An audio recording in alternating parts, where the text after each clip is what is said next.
Praise the Lord, hallelujah, hallelujah.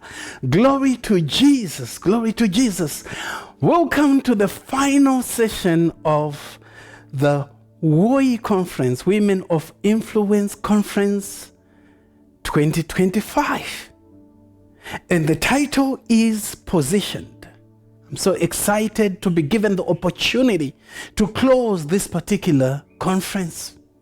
Hallelujah, praise the Lord. Hallelujah. And I know you have heard so much about Queen Esther and the mighty things that she did within the kingdom.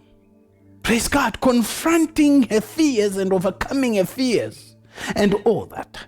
But today, because you have heard all this, precious things, I want to challenge you that you have your Bible right now, you have your notebook, and you have your pen, because these things are things that you're going to need tomorrow. The words that have been spoken today, when you go through your notes in 10 years' time, in 5 years' time, they are going to ignite this same level of anointing that you have felt during this particular conference. Praise the Lord. So, without further ado, without going too far, I want to just jump into the word that I want to share with you, and I am not going to spend too much time, with you in terms of closing this particular conference. So, I want you to bow your heads so that we pray. Father, in the name of Jesus Christ, we thank you for this opportunity that you have given us, oh Father God, to bring the word of God, the precious word of God, the word that does not rot, the word that is special, the word, oh Father God, that never loses its power. I pray, Father God, that as I share your word with your people, Father God, that they are going to see something more, Father God, that they are going to see, oh Father God, you for who you are. In the mighty name of Jesus Christ, I pray. Amen. Praise God. Hallelujah. So like I said, I just want to quickly get into the scripture that I have for you. And I am going to just focus on 2 Samuel chapter 9, verse 1 to 4. And we're looking here at King David seated, relaxed, and looking at, his conquest and the things that he has done and the victories that he has overcome and everything that he has gone through in life. And at that particular moment, he remembers a special friend, and his name was Jonathan. And Jonathan was a man who loved him for not anything. He didn't have anything. He didn't own anything. He didn't even have a penny. But at one point in time, when they enter a covenant together, the Bible tells us that Jonathan takes off his robe and gives it to David. Now, can you imagine a prince taking off his robe and giving it to David? And David did not even have a penny to give him back. He was just a little shepherd boy. He didn't have anything to reward or to exchange for the kindness that was being shown to him by Jonathan. So, without further ado, let me read this scripture, and as I read, I will explain some of the things that I want you to understand today as I close this particular conference. It says here, and David said, "Is there yet any that is left of the house of Saul?" Now, Saul had decided to become the arch enemy of David. I think even more than the Philistines themselves.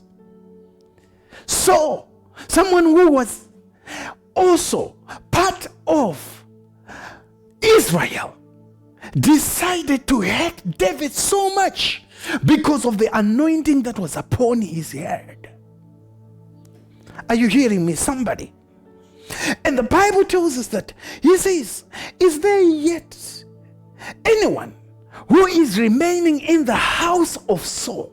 Because the house of Saul was now destroyed completely, that I may show him kindness for Jonathan's sake. I want you to understand here that it was for Jonathan's sake. It was not for the sake of the person who was going to be chosen, or the person who was going to be found, or the people that were going to be found. It was for the sake of Jonathan.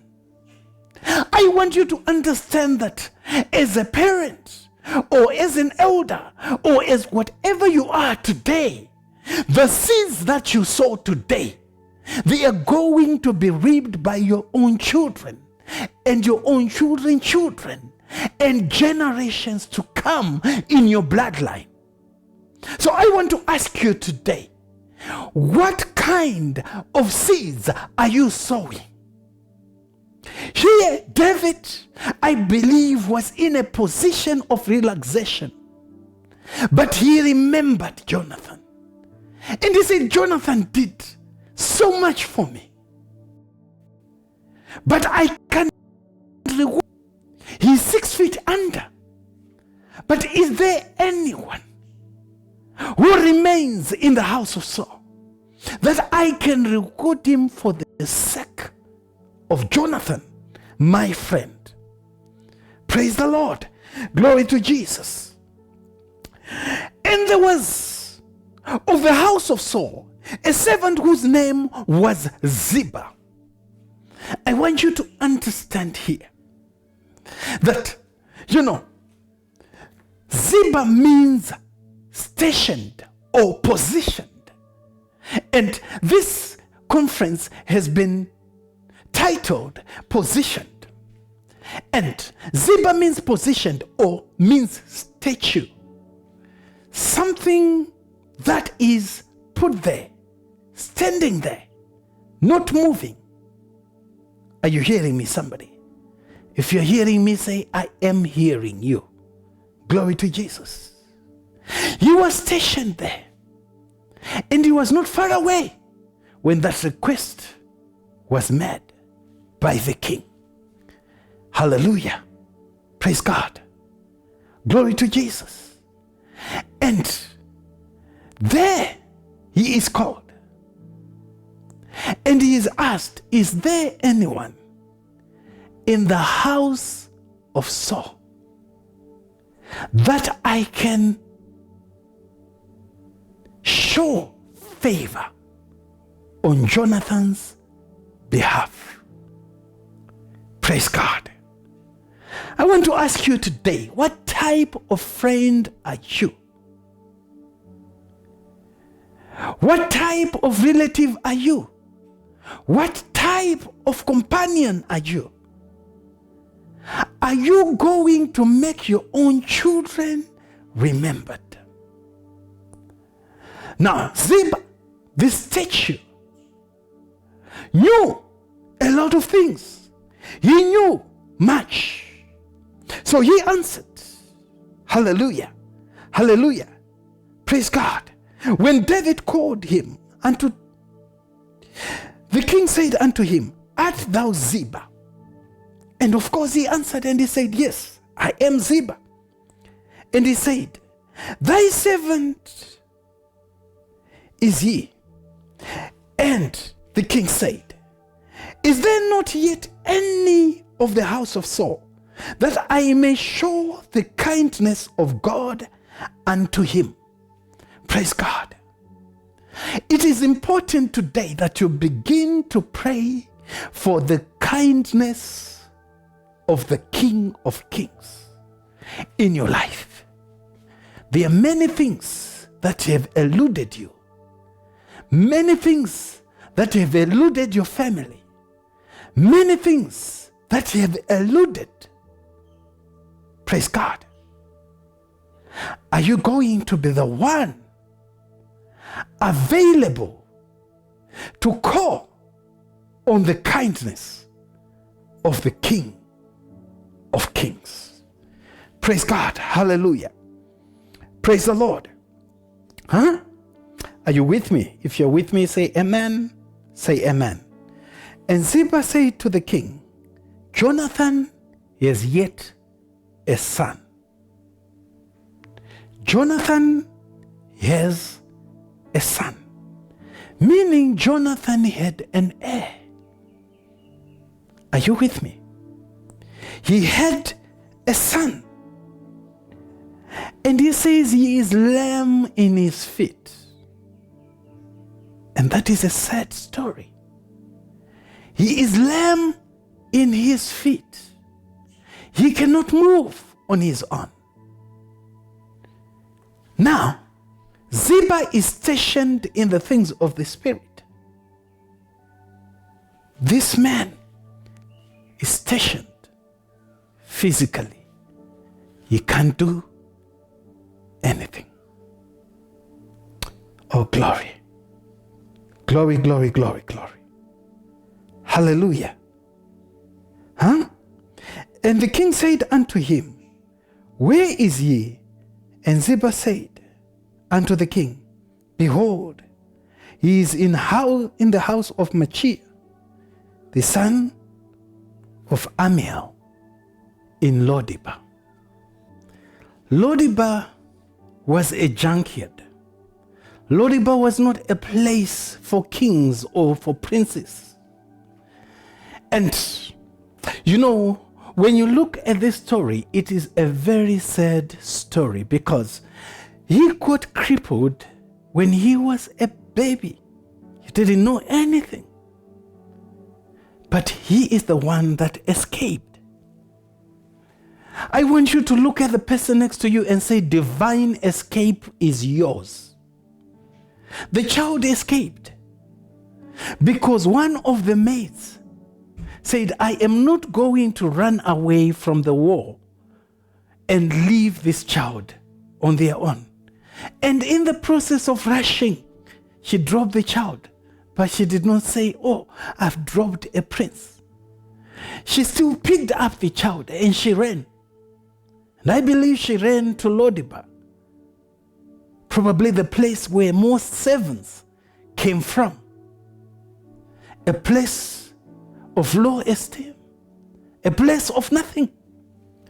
But when she was there, the child grew up thinking that he was just a normal individual. And of course, at that particular time, probably people were scared. They were not comfortable to reveal to him who he was. But on this particular occasion, when David says, I want to know if there is someone so that I can do them a favor for the sake of Jonathan. Praise the Lord, somebody. Glory to Jesus. Huh?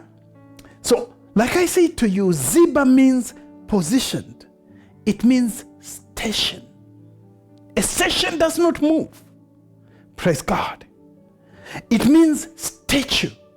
A statue does not move. And it keeps all the history. And when he is called as a servant, he speaks like a professor. And he gives all the history. Now, as I close, I just want to break down what I feel I should define Ziba as. Z for me means zealous. And when I say zealous, I mean zealous for the things of God. Zealous for the things of God. If you're with me, say amen. If you're with me, say I am with you. I am zealous for the things of God. So, child of God, woman of God, or even the men that are here today listening to me, I am saying to you, be zealous for the things of God. Because if you're zealous for the things of this world, one day they will disappear. They will make no sense. They will have no meaning. Praise God. Even the best or the most expensive fish that you can go buy today and eat and enjoy, it will have no taste in your mouth. So be zealous for the things of God. Number 2, I, meaning independent from the things of this world. Make yourself independent from the things of this world and be dependent on the things of the kingdom of God. Be dependent on the things of the kingdom of God. Praise God. Be, I put it as beholding him daily. Make it a point to eat daily manna. Make it a point to behold him daily in his word, in prayer, in focusing on him alone. Praise God.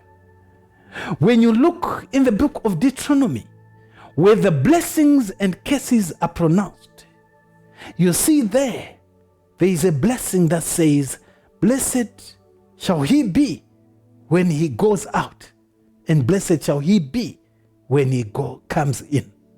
And there is an equal curse which says, blessed shall he be when he goes out, and cursed shall he be when he comes in. What is the difference?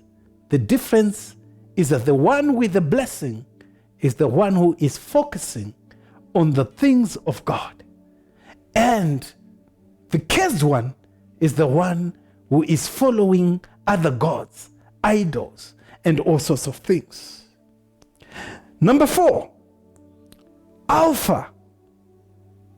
And I'll say, he is Alpha. So you need to develop your relationship with Alpha, which is God himself. Praise God. I remember, as young people, we used to sing Alpha and Omega, beginning and the ending. That's him. Praise God. Not the devil. Not anything else. Not anyone else who is distributing things here on earth. No. It is God. He is Alpha. Praise God. God bless you. See you next time.